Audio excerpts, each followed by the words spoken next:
This is my friend Larry Hausman, Cohen of Austin. Larry's not exactly what you'd call a huge baseball fan, but Larry's driving to a few ball games in the next couple of weeks or so.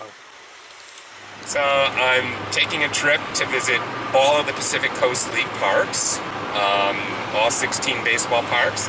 16 days, has to be done driving, no flying between, and there has to be a game every day. Here's Larry's route. It'll help you understand that the Pacific Coast League has a non-traditional definition of Pacific Coast. It includes such Pacific Coast cities as Memphis, Nashville, Des Moines, New Orleans. The reason for it is I wanted to take a road trip, and I decided, well, what could be at least some purpose to taking a road trip? Can't just do one just for the heck of it. And I'd come up with this idea and say, oh yeah, that could kind of work.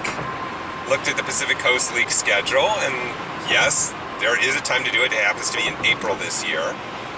And it's, the road trip, it's the idea of baseball, something, sort of a more authentic experience in baseball.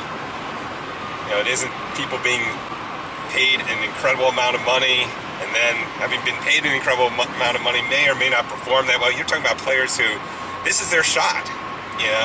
If they don't do well at this level, they're not going to the major leagues. So, and then the atmosphere. I've always heard about minor league baseball having more of this carnival atmosphere. I said, okay, this sounds like a fun little thing. Is this more about the road trip or the baseball? Probably more about the road trip. I mean, it's fairly equal at this point. I mean, there's also this idea of, I used to take road trips as a kid all the time with my parents and got out of the habit, and it's just an idea of, well, what does America look like, 40 years later? How homogenized has it gotten? How unique is it still?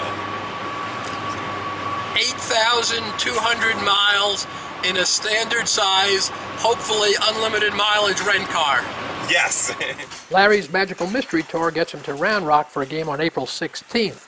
We headed up to the stadium there recently, prior to his trip, to talk about it.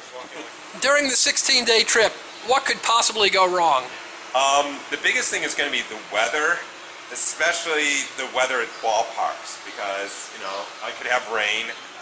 We talked about this. We decided that it is perfectly legitimate if I get rained out that it still counts, but I would hope not to get rained out. And of course, snow, because it's April and very, very cold.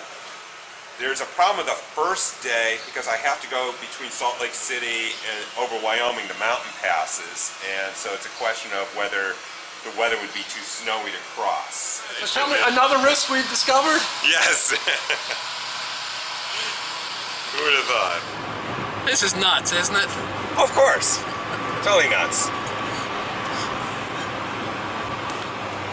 So I'm doing it alone because it's nuts.